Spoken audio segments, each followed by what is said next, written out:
Hi, I'm Gail Brubaker. I'm the Executive Director for the West Des Moines Historical Society, who puts on these Iowa files in partnership with the lovely West Des Moines Library, which tried to kill some people yesterday, apparently, so I'm glad I wasn't here. Were you here? Yeah.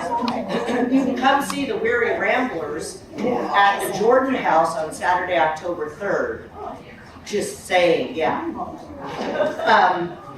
So this program is a series about the people, the places, the incidents that make Iowa an amazing place to live.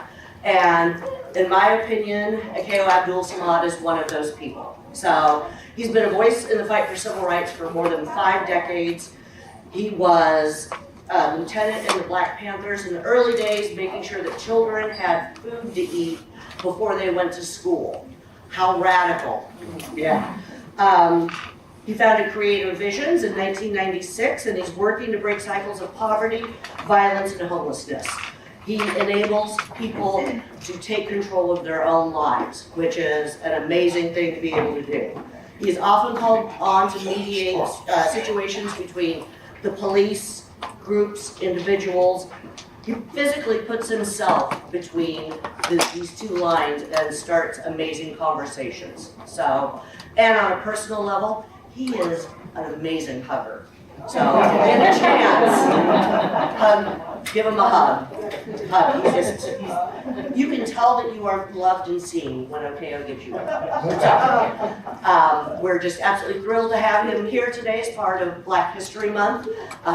He's an important part of Iowa's history as a former Iowa representative and a community leader. So please welcome Mr. Akeo Abdul Samad.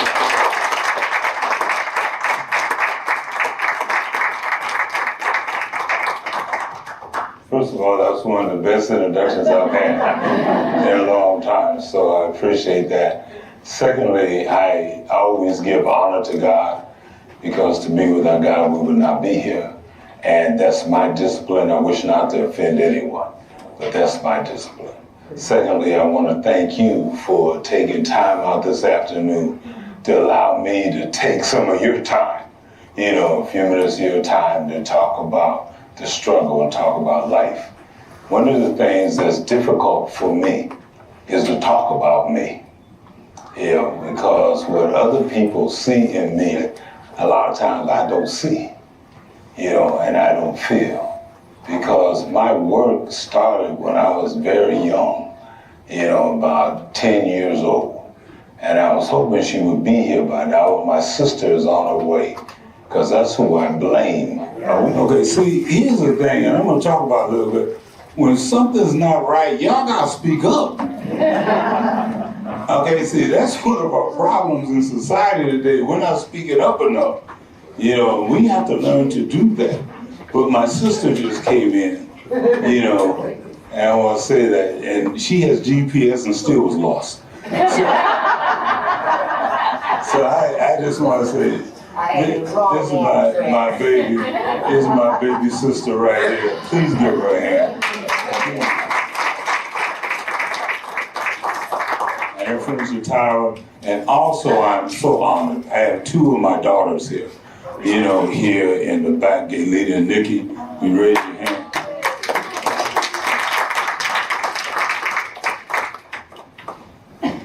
One of the things I was saying that it was because of my sister that I even found out that I want to help people. And Mark Twain said there are 2 important days in your life: the day you are born and the day you find out why. And I also, before I continue, I have to go up high and say hi to Mary Campbell. Yes. She's one of our mothers in the community, and I'm going to talk about her because she's one of the shoulders that we stand on. But the key is when you find out why. My sister helped me find out why. And it's because I wanted to spoil my sister, my baby sister. I wanted to give her everything she had. Ever since she was even small, she's always thought she was older than me. Yeah. But the key is that she came to me one time and told me she wanted a bicycle. She didn't have a bicycle. And I wanted to make sure my baby had a bicycle. But the thing was, I noticed everybody in my neighborhood none of the kids had a bicycle. And I said, this ain't right, you know. So I began, how do I put it, to find bicycles.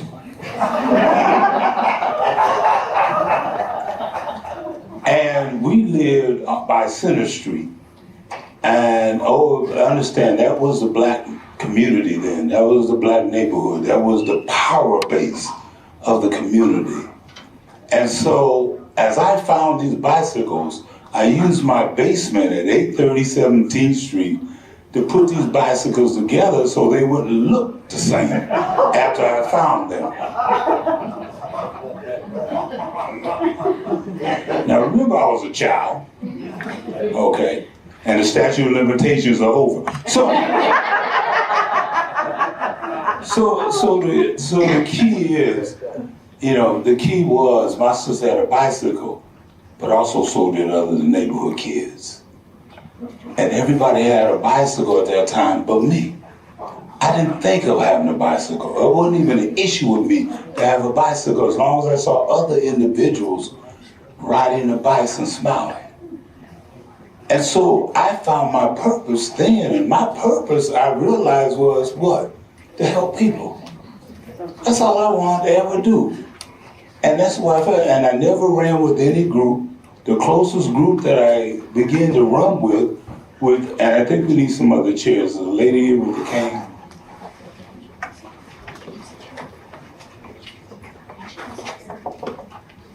So we get her. Can we give, does she need a seat? She has a husband and a dog in the car, and one of them she's worried about. We're not going to answer which one, but anyway.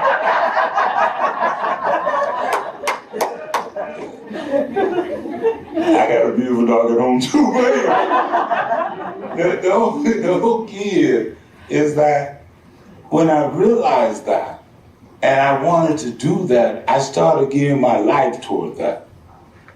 But I never hooked up with any one group. I never wanted to be associated with the group itself. And people, and I found out that, you know, understand now, children sometimes can be cruel. Because children know how to be honest. And sometimes they take that honesty overboard a little bit because they see their parents being certain ways or their adults being certain ways. So I experienced bullying when I was very young. And most of you in here look like you're about my age, you know, which is young. Yeah. And we got the same kind of hair, so you cool. But anyway, what the focus was very simple, is that I was bullied. That's why I really never connected with a group of people or I ran with different people, because I had a football-looking head, you know, and my body hadn't grown into it yet, Mark, you know, and I was about this big around. Seriously, I was the type of young man going through school, if I sneezed, my clothes would fall off. That's how thin I was. But when you have individuals that don't understand life or understand pain, then or they have insecurities, then they pick on those that they feel are weaker. And so individuals picked on me because they felt I was weaker. And so they would come by and they would slap my head sometime or, you know, that type of thing. So, but I learned to develop other friendships, and that was in books. And I also learned to talk very well because I had to talk myself out of fights. And Mary, I had to talk myself out of a whole lot of fights. And the ones I couldn't talk myself out, I could run fast. See, one of the things in life, you have to realize your limitations. You have to realize where you're at in life. And one of the things that I realized quickly in my young life, I had to identify who I wanted to be, because I could either be these individuals that were saying that I look funny, my head looked funny and everything else, or I could start dealing with who I thought I was. And I had a great mama. I had a great mama that was about this high. Was she 7? about this high, and I know where I got my size. So she was about this big around, but she was a powerful soul. And as I grew, I had obstacles to face. I had people that was telling me what I couldn't do and what I wasn't going to grow and do. And that's why I'm saying, as parents, we have to be involved in our children's lives. We have to be involved in their lives every step of the way. Because when I was in middle school now, but then it was junior high, and I was involved there, my counselor called me in the office and said, Kale, you're a bright kid, but you're not smart enough to go to high school and you're not smart enough to go to college. And I said, wow. And that maleness thing kicked in because I didn't want to start crying then because I want to be a man, I wasn't going to cry, which I later found was crazy too. But the key with that is that when I left the school, I stepped out the door and I was walking like I was okay. I was messed up inside. My head I said, dang, not only do I look like a black Jiminy Cricket, I'm running around here, now my counselor told me I was stupid. So I get home and I'm sitting at I'll never forget, I'm sitting at the table and I'm trying to be cool and, my mom's at the table and I start crying. And my mama looked at me and she said, what's wrong with you? And my mother is the one who taught me about having real conversations. My mama didn't play. She's the type of mama to say, you want me to slap you? And that wasn't a joke. Once she said that, if you did straight up, you knew there was a hand coming after that. But the key with that with me was, I told her what went on and how I felt. And she looked at me. She's a fist eating. So I finished eating. Then she looked at me and she said, you know what? I don't have an ugly child. She said, I have a nice looking child. And she said, I didn't raise no dummy. It wasn't until years later that little woman that I found out wouldn't pay that counselor a visit. And I didn't know my mama could do that until years later. But the point is, what did I learn from that? I learned never let someone define who you are. You have to define. That don't mean you don't listen to people, but you don't let them define who you are. So I never let people define who I was. So of course, now we go into the 60s, and you got Dr. Martin Luther King, you got Malcolm X, you got Jesse Jackson, and everything. So I'm growing up during that time.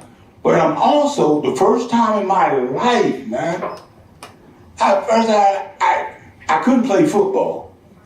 And don't believe every black person can dribble. Because I could dribble with the dog. And still can't today. So, every black person in a sports figure. And they're going for sport. But one thing I could do was what? I could run. And so I went off for track. And I went at Tech High and got a letter. I got a letter and a letter sweater. That's what I said. And I got my letter sweater and turned around, and let me tell you something. Girls weren't interested before. Shoot. I got that letter sweater, and girls go and say, how you doing? I said, fine. But the key is you realize that how physicalized we are. Because we're conditioned to be physical. We're conditioned to love the cars, the houses. We're conditioned to love how somebody, the way they look, instead of the context and the character of their soul and their heart and the love that we give, because we're conditioned to do that, and we're still being conditioned today. So you learn that, and you learn from life and the lessons that are there. So anyway, I'm running for track, and I said, you know what, I'm cool. Because, boy, I'm going to run track. I'm going to go to college with a scholarship. I'm going to probably get famous, I'm going to be on the Wheaties box or something, and I'm going to be cool. And I said, I'm going to buy a big house with white picket fence, and me and my mom and sister, we going to be straight. And we're gonna live just like the white folk live. And that was it. Now understand, I am not politically correct at all. Alright? Because I think a lot of times we end up lying to ourselves. And when I say something like that, it's not racism. Understand the mindset that we're in and how people can perpetuate racism and hatred even today because we never stepped out and got our minds straight. Because we kept hiding and playing games with ourselves. So they turn around. And if I make you feel uncomfortable, please, that's your fault.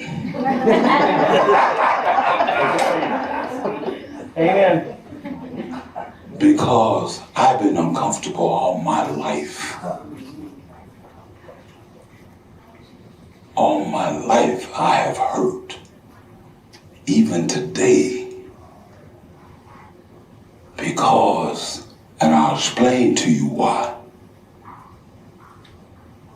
But as I got into school, the track team went to, and I'm not going to say the city, because I don't want Oskaloosa to have a bad name. But we get to this city, and we're sitting in the restaurant, and the waitress comes over, and she looks at us with kids. We're on the track team. And Sylvia was our coach, and we're sitting there, and comes running up to her and said, to the coach, and says, "We don't serve niggers." Oh, the track team, boy, tears were coming out of the kids' eyes. Everybody was mad, and they're in tears. And I'm sitting there. Now understand, who are my friends? Authors. So I've been reading like crazy and everything else, because that's who I talk to. So I remember a story similar to that. So to turn around, we got there, everybody was crying, and everybody thought we were going to get to eat. And I called the waitress over. I said, "Excuse me, ma'am." And she came over. And I said, "What did you say?" She said, "We don't serve niggers." I said, "Thank God, because we don't eat niggers either. You got any chicken?"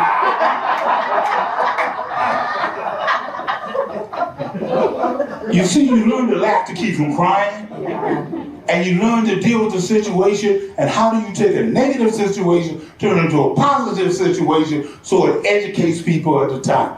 Problem that we have, we quit using moments for teaching moments. And we let things just go by instead of using it to teach, and we want to get our jaws tight and mad. And I'm telling you, everybody around the table started laughing.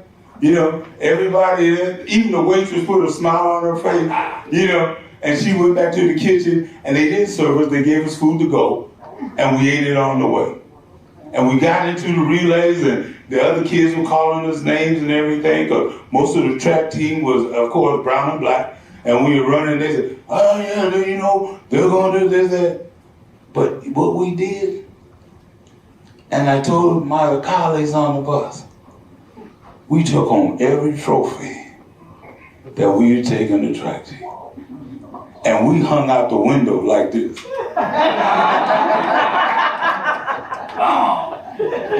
And you just see them walk around. And that was so enjoyable. And I say that, but when I got back, we started the Black Student Union. First one in the state. We started that, which also spread out through and everything else. And then the Black Panther Party came to Iowa, came to Des Moines. And see, y'all think you had a problem with the Black Panther Party. I was scared of that. Because I thought they were thugs. And then I went to a couple meetings and learned about it. And learned about the Panther Party. And they said one of the things that we got to do is we got to feed children in the community because they can't go to school hungry. I said, bet. So I became lieutenant of the Black Panther Party. I'm like, what, 17 years old, 16, 17, somewhere in there, kid.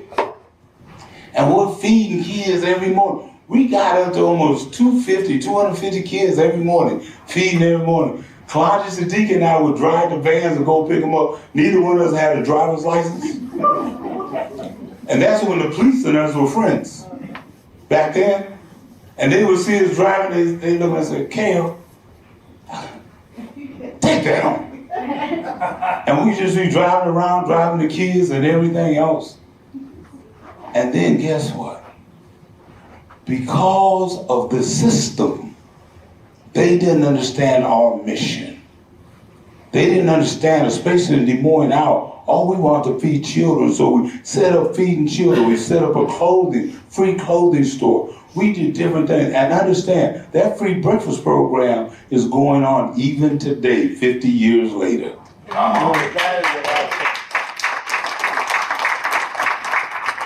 That's before the school even had a breakfast program. And they got a breakfast program because why? We had a breakfast program. And it was the worst thing that could ever happen because we served waffles, French toast, pancake, and everything. When the school started their program, they gave you this crusty roll, this milk, and called that feeding kid.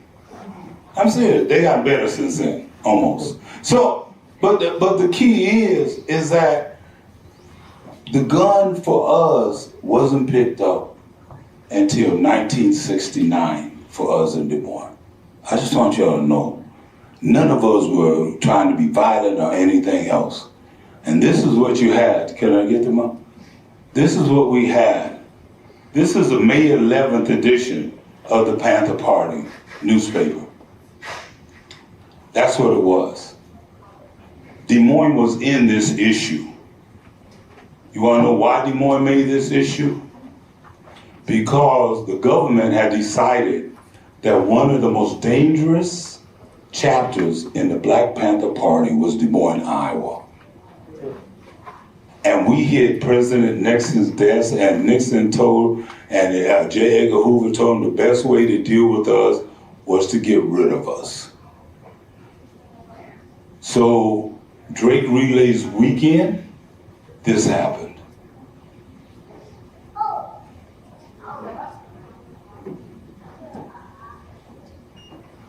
The Panther headquarters blew up on the same night of our class.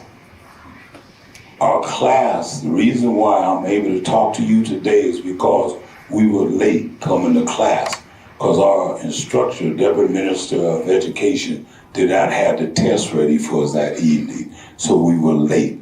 And there were only 6 of us in the house at the time. Everybody else was gone.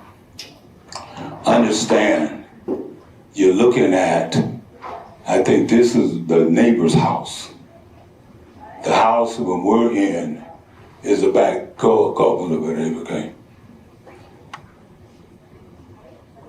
Up. Yeah. I think the other pictures there shows the back of the house. Yeah. I think this is part right here is the back of the house where we had class.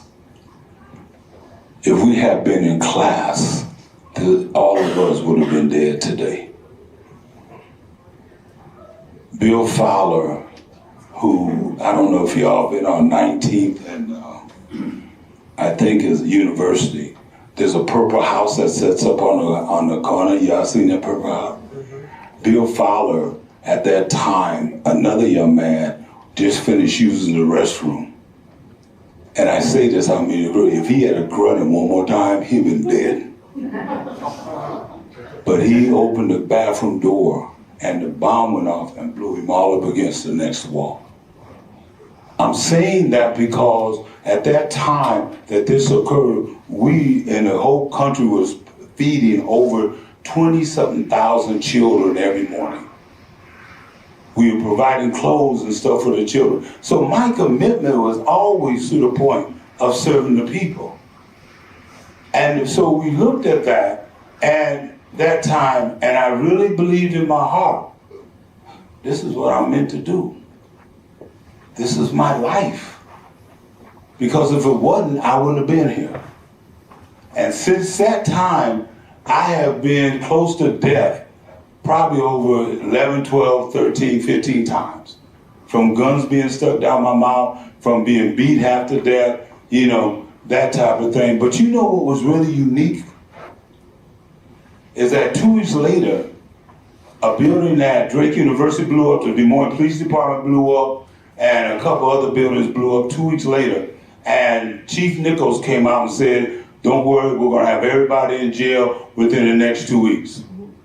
The key with this whole thing is, 2 decades later, Chief Nichols and I do an interview. We don't even know. I don't know he's still alive at that time, but as City View did an interview, and we both came to the conclusion in that interview that it wasn't the Panther Party and it wasn't the Des Moines Police Department. That it was a third party who wanted to see us go to war with one another. And we came to that by actually doing research and found out there was a group called the Minutemen. And they're the ones that we feel orchestrated the bombings so that we would fight each other, because the police department and the Black Panther Party relationship totally turned around. It was a whole different day. So I'm saying to you today is that the key is you finding out who you are, because this struggle is still going on, unfortunately. We still have a system that's perpetuating hate and perpetuating that you and I should be against each other rather than understanding our differences so that our similarities have substance. But they want us to be different. As a Muslim, they don't want me to be, friends with you as a Christian or a Jew. They want us to be able to fight one another, because if we're fighting one another, then they can get away with the crap that they're getting away with. Understand that. Now, let me be real clear. You won't hear me degrade any party or any individual, because that's not what I'm about. Because you don't fight fire with fire, you fight fire with water. And that water has to be solidarity and unity. But if we fight fire with fire, then are we any better than the people we're fighting? We got to use the tools we have to be able to show the love that we have. Because understand that we have to look at our history. The reason why they don't want you to know history today, people don't want you to know history, because if you don't know history, then what? You don't know where you're going. That means you do the things that are going to do. You look at the things that are coming out today. Somebody, a friend of mine, a girlfriend, even my barber, I'm sitting in the chair, and they would tell me about the Epstein files and everything that was going on.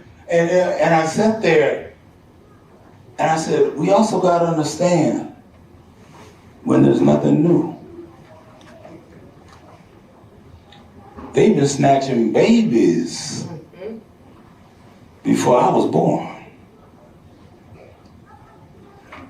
They were killing children before I was even born. As a child.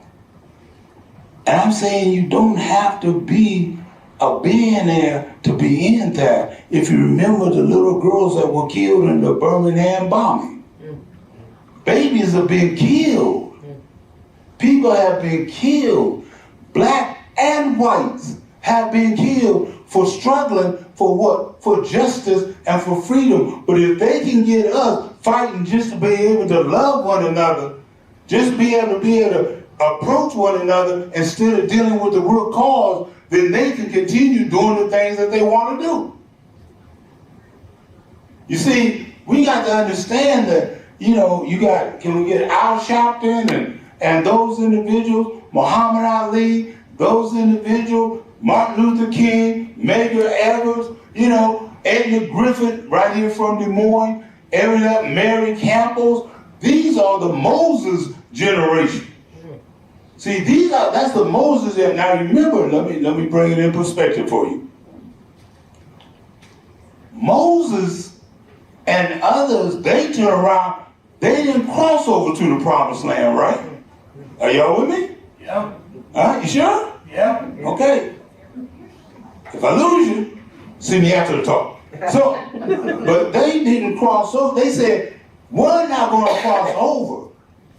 So the Moses generation was there to bring us only so far, so that then the generation that crosses over will be the Joshua generation.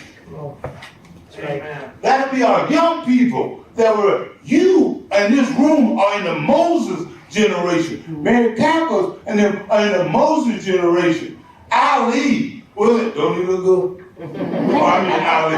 But anyway, you gotta look at that. Was in the Moses generation to bring it because he was one of the first athletes. Said, I am the greatest. Don't I look good? But I'm not going to Vietnam and fight because no Vietnamese ever called me a nigger. No Vietnamese ever talked about shooting or killing my babies. No Vietnamese never bombed Black Wall Street. No Vietnamese ever did any of that to me. So what did I do? Why would I go fight a people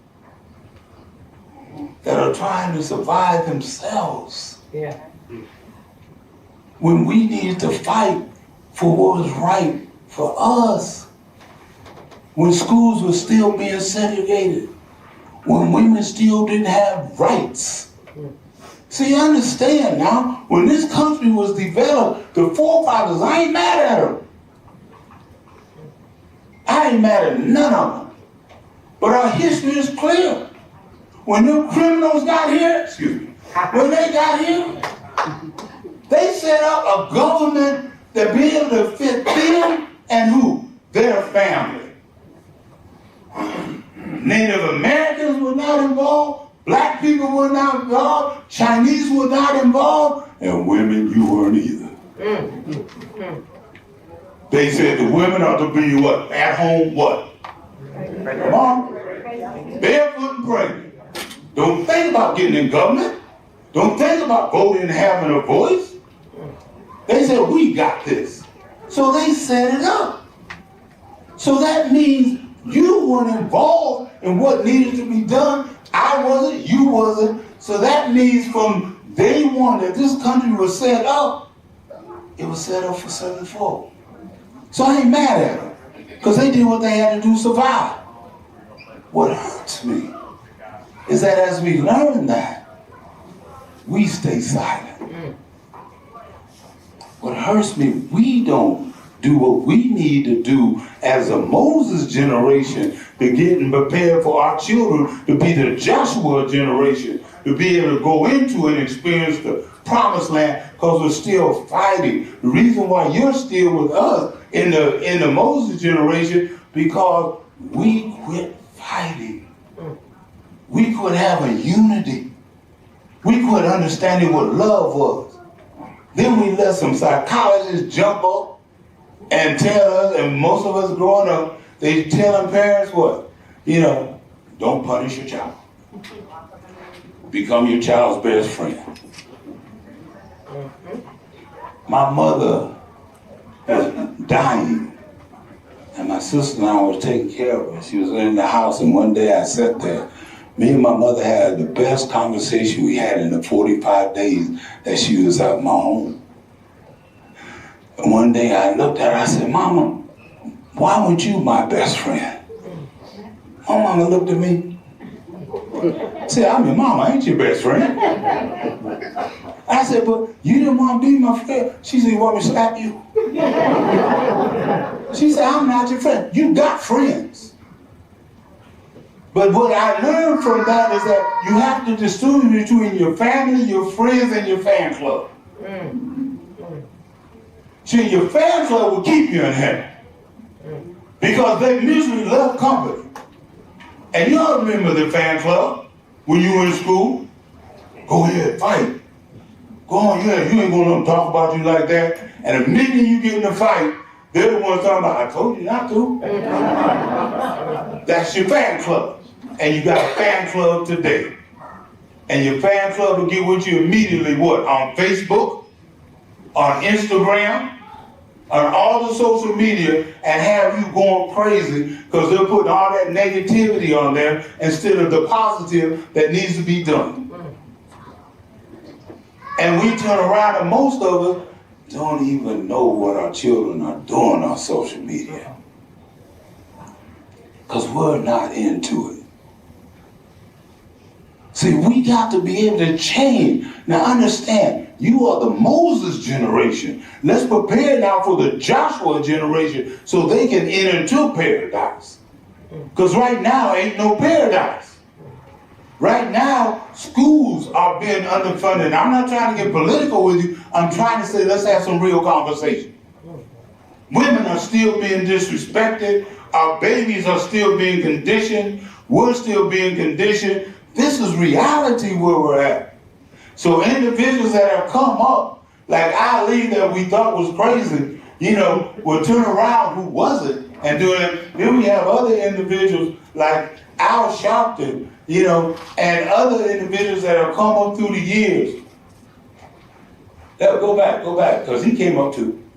See that cat there? That cat right there?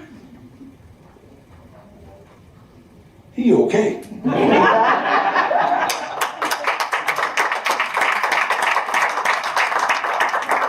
And I say that because you got to understand, in 2020, when I got out there, people said, oh, he got between, and thank you for the introduction. I did get between the police and the protesters. Not to protect the police, not just to protect the protesters, but to have some real conversation. Because the police were doing their job, what they felt they needed to do, and the protesters were doing their job, what they felt, because why? Because we had not prepared the Joshua generation to be able to cross over. And they were upset. They were tired. And remember, that was the time of George Floyd.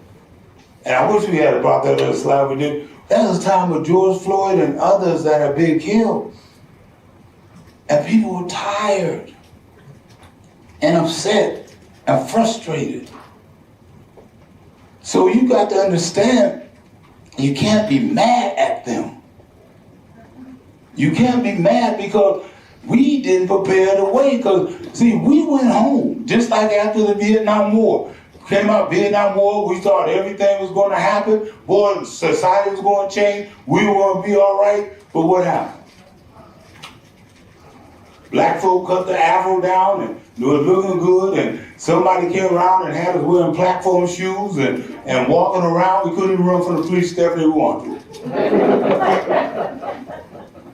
Had us focus on ourselves and everything else. White folk turn around, cut the long hair and everything else, and all they were focused on now, if Elvis Presley was going to rock too hard on the Elvis Presley show. On the Ed Sullivan show. Because they said now they had us focus on the rock and roll, we're going to destroy America. They took us away from understanding that our education was going down, that we actually seen this country fall apart. Because we never identified the fact that what were we losing? Our humanity, our morality. The individuals started losing what it was to be neighbors. They took the neighbor out. They took us talking to one another. Some of us live in neighborhoods and don't even know who the next door neighbor is. Some of us don't even know what friends our children are playing with. Because we quit talking to one another. I was doing a counseling session one time, and she just said, I just don't know what to say, I don't know what to do. And he said, oh, I don't know what to say or what to do. I said, well, what do y'all do? He said, we text each other. I said, I can help you find the problem. Because we quit talking and we quit having real conversation and honest conversations. And I want to just show you a crude example of how we quit being honest with one another. Hey, what's your name? Tim? Okay, no, don't stand up, you're bigger than me. You'll send me through the whole pamphlet thing. Okay. See, if I come up to Tim, I start talking to Tim, and Tim, your breath is bad. No, it's not, but your breath is really bad and everything else. Now, usually what happens is we get to talking and everything. After we finish talking, I'll back away from you. So, oh, Tim's breath was bad. We don't help each other. But wonder if it was a different scenario. Hey, Tim, how you doing? Everything. Hey, how you want a minute? Okay, I got one too. But his brother, but if I came and be honest and I'm just talking with him and I'm being friendly, hell, we may not know each other, but your brother's not bad, so give me back my head. Okay, so the thing is, but how many of you lie to your friends, your relatives, and to yourself? How many of you have not learned to be honest with yourself? Because if you can't be honest with you, how are you going to be completely honest with you, your relatives, your children, and that type of thing? Are you still telling them you used to go to school with 15 feet of snow? Are you still telling them, you know, little black children and your children, you can grow up and be anything you want to in this world when you know that is not true? Because if we don't arm our children and educate them, they're not going to be able to grow and be able to function in this society. Why? Because you look at individuals they're competing with in the business world today, and most of them come from different countries, they speak 2 or more languages. So when our children go up against them, our children speak 1 or 2 languages, and one ain't even language. One is English and the other one is slang. And I've never seen slang on the test. But we're not fighting to get a second language in our schools. And then we turn around and act like what's going on in the world doesn't affect us. It does. What goes on in this world affects us every single day. Now this is a touchy subject for some of you. I know it's not for me, because of reality. We are fighting wars all around the world right now. And it's affecting our children. Because our children are even grabbed to go into these wars. Here in the United States, we are policing the world and not leading the world. And we have to learn to lead the world, but we can't lead the world if we're not leading the world within our own communities. Let's make our communities neighborhoods again. Let's make our communities so we're educating each other, so we're getting to know one another. I don't want to argue with you about who's right in Gaza. I don't want to argue with you who's right in Israel. I don't want to argue with you who is right in Sudan. I don't want to argue with you. But one thing we can't agree, a genocide is a genocide. And one thing we can't agree, that baby that just got bombed didn't have nothing to do with politics. That baby and that mother over there now had nothing to do with politics. I went to Israel, got in so much trouble, it was fun. Because I went on a peacekeeping mission with several people, and I got to Israel, and we got on the bus, and they driving, and they turned around, they had these papers, they had this list of every place we were not supposed to go. Now y'all know you can't give me a list where I can't go. Because where am I going to go?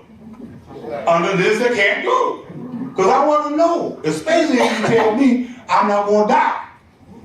And then if you tell me I'm going to die, then I'm going to test it. But I also tell people when I go on international trips and I go to different places, I say, I'm coming home. Because I love the United States. I love this country. I was born in this country.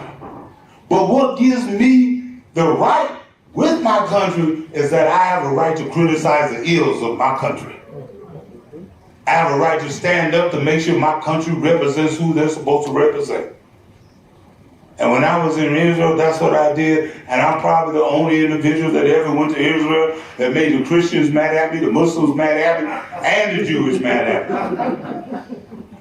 I said, I'm batting 1,000. I said, I'm doing what I'm supposed to do. But I do it out of my pain and my suffering. I do it because I'm not a happy man. But I realize that about me. And sometimes that causes depression. That's my sister tell you. Sometimes I can sit at home in the middle of the floor and start crying because I miss my baby who was shot in the chest by another young man. I miss the individuals that I grew up with. I look at the wall that created visions, and there's 220 names on that wall of individuals who have been shot to death. And I see that wall every day. And 176 of those individuals I helped bury. I either wrap them, counsel the parents, or something like that. So I paid every single day. I'm a mess inside. But to work on my mess inside, I have to be honest with me about my mess. I have to be honest when I turn around and I can't think straight. Or I don't want to be bothered with nobody. And I don't want to smile in your face. I don't want to come to your house for dinner. I don't want to do it. I got to be honest with myself. But you got to be honest and help me too. You got to be honest with you and say, I understand, or we'll do another time, but don't invite me to dinner and you don't want me there. See, the other side of the coin, everybody talking about equality and everything else, so like get ready to close. Everybody talking about equality. But you can't invite me to the table and I ain't got no food in front of me. You can't invite me to the table and you eating steak and I got a plate and tell me we won't be equal. That ain't equal. It's equal if I turn around and look at you, you have a steak. I don't like steak, but then I have some lobster or something, I'm not gonna go cheaper. So anyway, you got to understand, I got to feel that. If you really want me to come to your house, if you really want to talk to me, you don't have to be my best friend. Tim, I like you. I don't know you. But I may not like you. But I should be able to tell you, Tim, I don't like you. But you and I can go march together. You and I can go get people to go vote. You and I can work together. Because why? Because you're something that I am. You're what? A human being. You got feelings. You got a heart. And that's what you got to do. So if I look at you from the content of your heart, if I look at who you are as a man and that type of thing, I don't like your hat. But anyway, if you look at people different ways and you say that, I really do. But the whole key is, if I can be honest with you and you can be honest with me, then we ain't got time for hate. Is this your wife? Did you get her something for Valentine's Day? What'd you get her? A nice card? Do you cook supper? You didn't buy no flowers? I love you for that. So anyway. And I close the reason why I say that because, boy, they hood with them bamboozle. What did I say in the beginning? They condition us to be commercial. They condition us to do that. And that's one of the best examples. I close now. One of the best examples.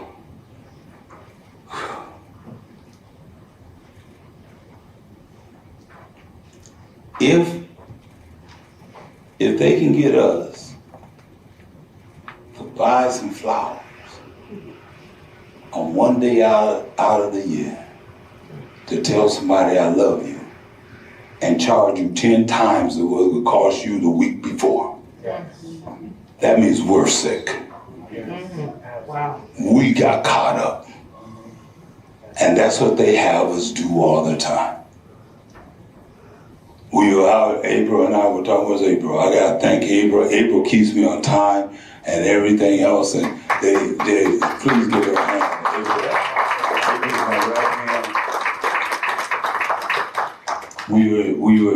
I gave a speech in Cedar Rapids yesterday, and April drove up and drove back. She keeps me going. But I told the people in Cedar Rapids, because they were dressed in all red, when they were buying flowers and everything. And April, we gave the staff at Creative Visions flower. We had a Valentine's Day party, and Sam's had a special on for flowers, Mary. For you got what, 20 or 50 or something? Yeah, 50 for like $20. The flowers, the money they spent for their special, someone there, just a roses, a dozen roses was almost $100. Mm-hmm. But we get caught up that way. How many get caught up on Amazon?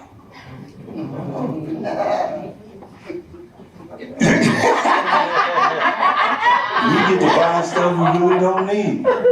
They tell us to buy stuff we don't need. You know why? That's because we're not honest with one another. It goes back. We got to get our morality back. We got to get our humanity back. We have to get our integrity back. And we have to get our honesty back, folks. Let's stop being real with one another. It's okay. I challenge you to invite your neighbors to your home. I challenge you to do something in your neighborhood. Let's start stepping up. I challenge you to come to Creative Vision into a community that you will feel uncomfortable in. I challenge you to come just to see different organizations that are helping people. Come and do that. Some of you are retired. Come and help. I challenge you to read the books that you were told not to read. I challenge you to step up. I challenge you to be real. I challenge you to go to the school and tell the teachers, we support you. I challenge you to go to your city council meeting. I challenge you to go to the Capitol. Because that's what you got to do. And I got to close because I was told we want to have questions. And I'm telling you,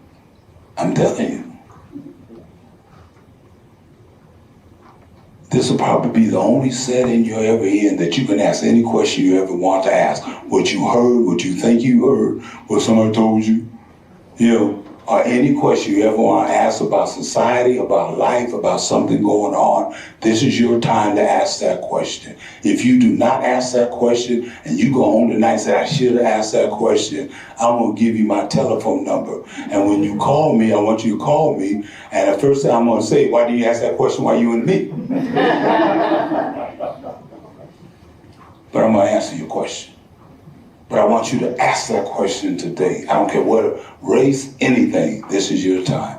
I also want to thank you now for allowing me to take a few minutes of your time. I really am. And I always say to you, peace, love, and much respect.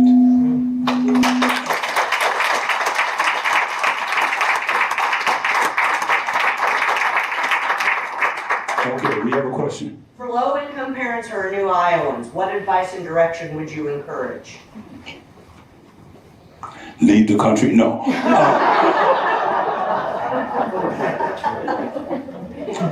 Maybe just the state, maybe not Yeah, the whole country? I would, for low-income families and new Iowans, tap into the resources that we have here. There are resources, some resources are not as advertised and prominent, but they are here. I would say for low-income families, there's organizations in West Des Moines. My dear friend, Audrey Kenneth, she's back, raise your hand now. She has served Des Moines. I would say get with Audrey, her organization. You have Panette Elliott from the school board. You got to get with people that can help you. That's right. And tell them, but if you know somebody that is low income or somebody's having a hard time, understand what pride is too. Understand how they're hurting. So when you're helping them, don't help them as if you're a savior. That's right. Go to them as a neighbor, as a friend, and say, I know some people that you might want to talk to that can help you. That's what you want to be able to do. That's right. Okay. And another question.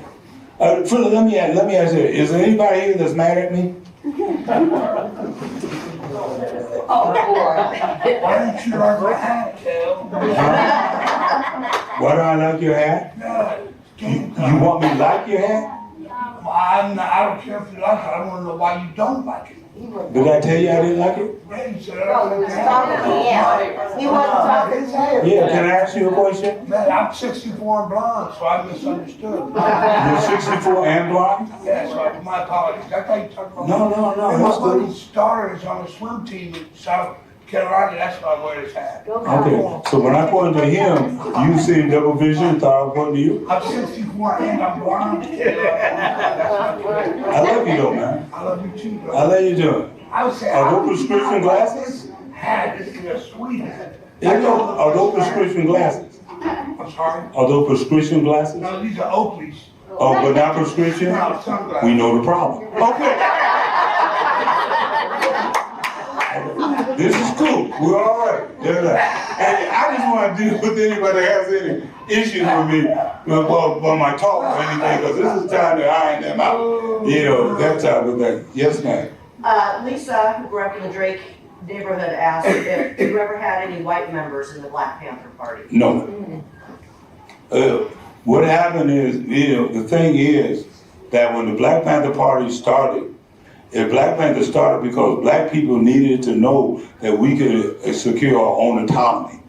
That black people needed to know that we needed to do this on our own.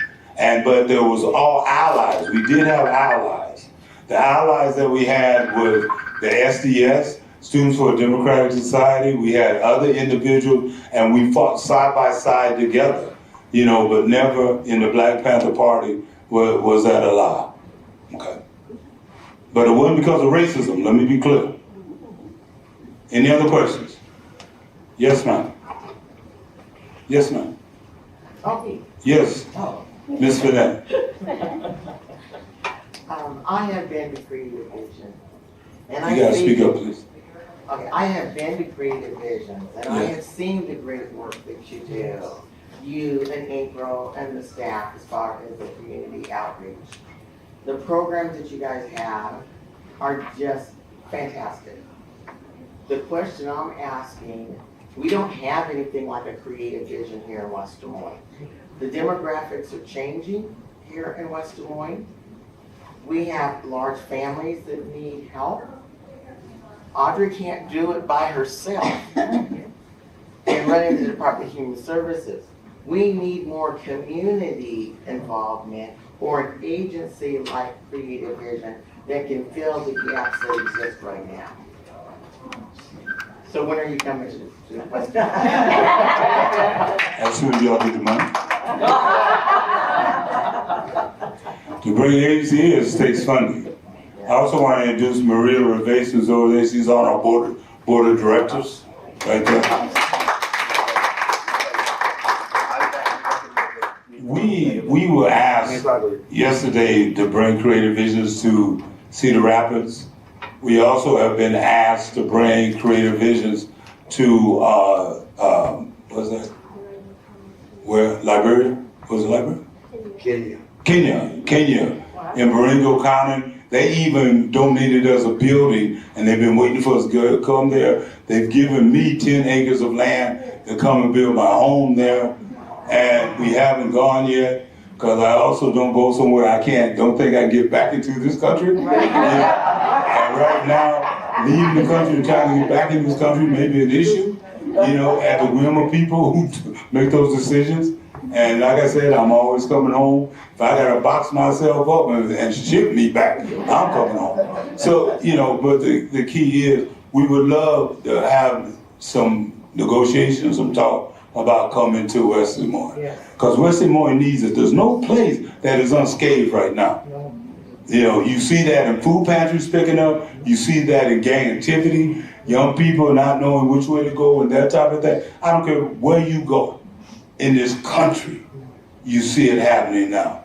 And the thing is, to show you how messed up we are a lot of the time, you have, and it's sad, but I told you, real conversation, you have young whites trying to be black. And you all seen it. So they try to take on a culture that's not theirs. And they're trying to emulate a culture that we're just trying to develop ourselves and who we are. Do you realize, I mean, what's your lineage? German American? Mostly Norwegian. Norwegian? Mom? Mom's side. Your mom's side? All the way up? Dad, German Irish. All the way, let me show you how messed up we are. On my great-great-great-great-grandmother's side, it wasn't even what she was on her birth certificate. In fact, you know she didn't even have a birth certificate? Right. And then we went from that birth certificate to be called Negroes. From there we were called Negroes. From there we were called, what is it? Colored. I've been called everything of who I am through that. Now we're black and African American. And I'm not gonna tell you, just call me a KO, because I don't play that either. Because I'm like, I have a culture that's awesome. And I just want to tell y'all something. You know, we didn't land here just as the Mayflower. We didn't come here as first-class passengers. We came here on slave ships. But also we came from a place that there was kings and queens and, man, awesome. There was individuals that built pyramids, man. They were stolen. Boy, you think you get your wife something, give her a pyramid. There's things that we were able to come from and do, but if you only teach me that my only history is coming off of a slave ship or being beaten or picking cotton, then my mindset and my generations that are coming up, I wasn't thinking, oh, we were never nothing, never gonna be nothing. But if you know that I come from king, I trace my stuff back. I'm a bad family boy. See, I thought I would say something else. Yes, sir, and then we'll close it out. Oh, I just want to make a comment about this man. Oh, I do like your hat. I've known him for over 30 plus years. We used to work together on the streets. And one time we run into each other, usually at the video store, but it's dead. We run into each other at Hy-Vee and Windsor Heights. Every time I see him, his eyes are like slits. You know how that is? He's so busy helping people, he don't even sleep. So we're standing at the register one day. I said, Kale, you go ahead of me, you got 2 items. 2 white ladies came up in 5 minutes and hugged him, and they said, thank you for helping me, Kale. Damn, I was on the street for 8 years. No one ever came up and hugged me and said that. So I knew I didn't need proof because I already seen him in action. I said, on a random Tuesday, whatever it was, within 5 minutes, 2 ladies came out of nowhere and hugged the Kale and said, thank you for helping me. I said, my man's still putting in work. But I said, Kale, do some. God is good. God is good. Trust in God. If that's what you believe. Yes, sir. I do have a question for you. Yes, sir. Now, it's complicated. Because Well, make it simple because we got time. you say before, you like say before, say hey, so you old. So I want, because you have a very interesting life. You're not in the life things. I want to know how it related was your growing up as a Panther related to, you know what I'm saying, your work in creative business and your work as a politician, community activist, or how was you know what I'm saying, correlate on that? How relate to each other? Okay, I don't understand. Help me. But Kale, can you repeat what he said? I can't hear a thing that boy's saying. Speak up, son. Yeah, what's the question? Can you tell me real quick? Because folk are trying to go. I know one thing. Hey, you have done a lot of things in your life. You were from Black Panther to politician, creative business, found creative business. How does that all, now, I want to know how, I'm just curious if you explain briefly how all that related, how you look at all that relation, how you look, how do you do all this stuff? I'm trying to figure out, question is, how do you accomplish all that stuff? I mean, how's it all related to your personal goals? Creative Black Panther. Everyone has to identify where they're at and what they're willing to do. Everyone can't do what you do, I do, or anybody else do. Pick what you can do, you know. And even if it's just going to a neighbor's house and baking a meal and taking cookies to a neighbor and say, I just want us to get to know each other as far as neighbors. That's all we do. Having a block party, you know. We don't have block parties no more. You know, just getting out, get some music, whatever your music is. You know, having a block party. Do what you feel comfortable in doing. You know, I hope one day that I would love to win the lottery so I can stop doing what I'm doing now and just write checks. So you got to do what you want to do. You know, Mary Campbell's been fighting for years. And Mary, what, 89? I'm 97 years old. Oh.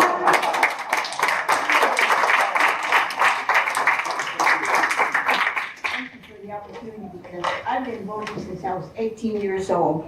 My mother never went to school. I taught my mother how to read and write. My mother read an article in the paper, and I worked for Senator Tom Harkin. And mother said, did you read that article in the paper? And I said, no, Mom, I didn't get a chance. Well, you read that paper when you come home. And I went laughing to work because I said, here, I taught my mother how to read. But I want to say something about Akeo. Akeo, when you were going to run for the political office, your mother and I sat together at the Holiday Inn. And your mother was a little lady. And she said, Mrs. Campus, I don't know what to do. He wants to go. And I just don't know whether to do it. And I said, Mother, you love your son? She said, yes. Then let him go.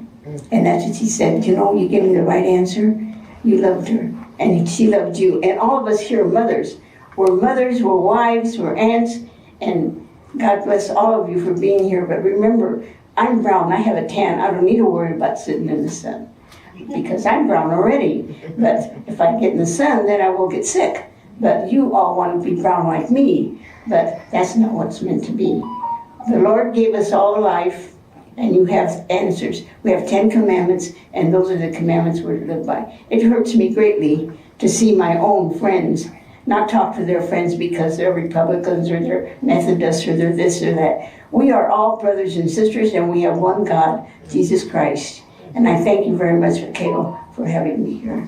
Thank you. That's my heart.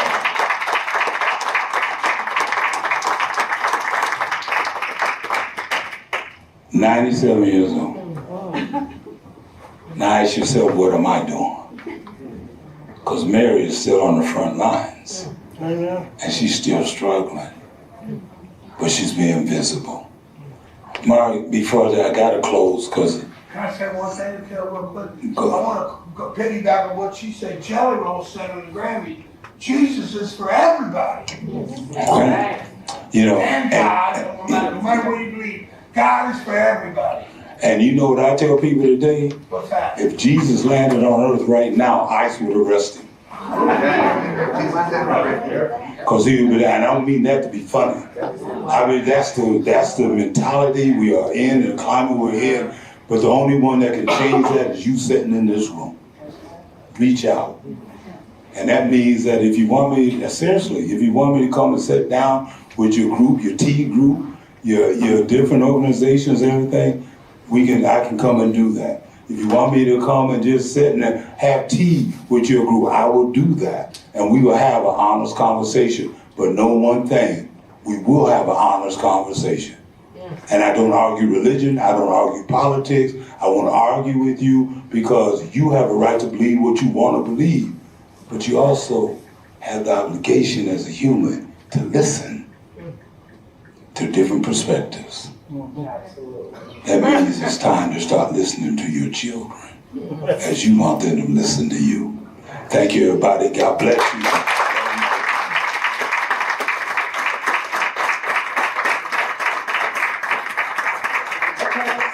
That was, I feel like I went to church. But lightning didn't strike, so I didn't go to church. If you like conversations like this, open, honest conversations that deal with topics that could be uncomfortable, we have something new at the Jordan House. It's called the Jordan House Salons, and it is based on salons that have been around for centuries, but kind of the Victorian era of intellectual conversation, sharing, open, respectful discussion in a small group. Our first one is on Thursday, March 26th, and we're going to be talking about appreciation or appropriation, the use of indigenous symbols and in sports and advertising. So, the tomahawk chop, all of that kind of stuff with Tierney Kaneha, who is a Meskwaki historian. We'll talk about that. So, whether you believe in that it's right or not, please come and have your voice be heard. This is a ticketed event, so we can keep it down to 20 people. So look at our website, wdmhs.org, for information. If you like programs like this, please consider becoming a member and a supporter of the West Des Moines Historical Society. As Akeo said, history is so critically important. If you don't know where you came from, how the heck are you going to know where you're going? In Iowa, history happened here. Still is happening. So if you want to pick up a donation envelope or a membership envelope in the back, We hugely appreciate it. All right, we'll see you next month. Yeah, just real quick, I have to do this for everybody here. This is my baby sister, who thinks she's my older sister. And she's my rock. She is my rock. I love her dearly. And thank you for being here. You know, I really love you, Stephanie. You know, and y'all remember one thing. I may not get to the promised land with you, but you be the Joshua for me. There you go. All right? I may not get there with you, but you be the Joshua. God bless everybody.